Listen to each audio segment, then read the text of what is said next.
You know your campaign is done when one of the networks that made you, one of the networks that allowed you to snow the American people, one of the networks that helped you create a posse, a cult, when they start to drop you, it means that more than likely it's all over, not only in the short term, but in the long term. Check this out, and then we'll take it on the other side.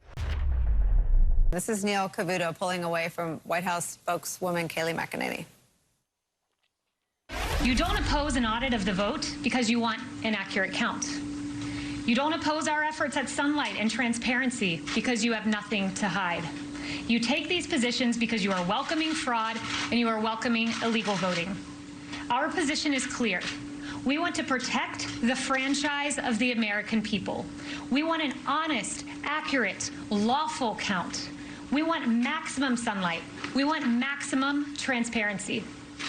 We want every legal vote to be counted, and we want every illegal vote to be... I just think we have to be very clear. She's charging, the other side is welcoming fraud and welcoming illegal voting. Unless she has more details to back that up, I can't in good countenance continue showing you this. I want to make sure that maybe they do have something to back that up, but that's an explosive charge to make.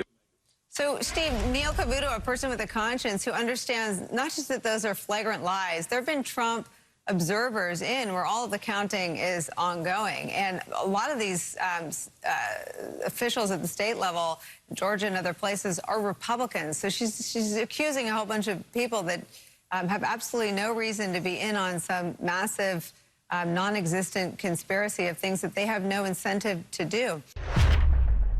Now, this should do it, right? The Trump cult should see this, hear that their station of choice, Fox News, is telling them that, hey, these guys are making these accusations, just pulling smoke out of the air, you know? You shouldn't really believe it. We'll see.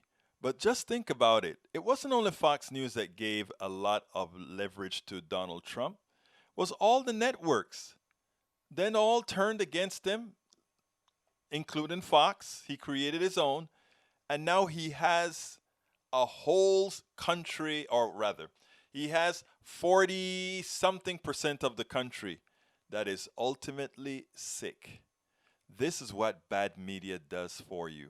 And this is why, ultimately, in the long run, we've got to have independent media. Media not dependent on those same guys who benefit from keeping all of us at each other's throats on long, long-lasting grievances and more. We need to really get serious if we're going to maintain this democracy. We spend a lot of time deconstructing the news, trying to parse it into a form that everybody can understand. We try to find those little nitpicks where it flies above the fray, etc. If you really like these videos that we do, I want to ask a big favor. Please go ahead, number one, subscribe to our channel, and number two, please join if you can. Thank you so kindly for watching. Keep watching. Please remember to share. We must populate the entire internet with our progressive message, a message that we know is what most Americans say that they want. So help us, please join.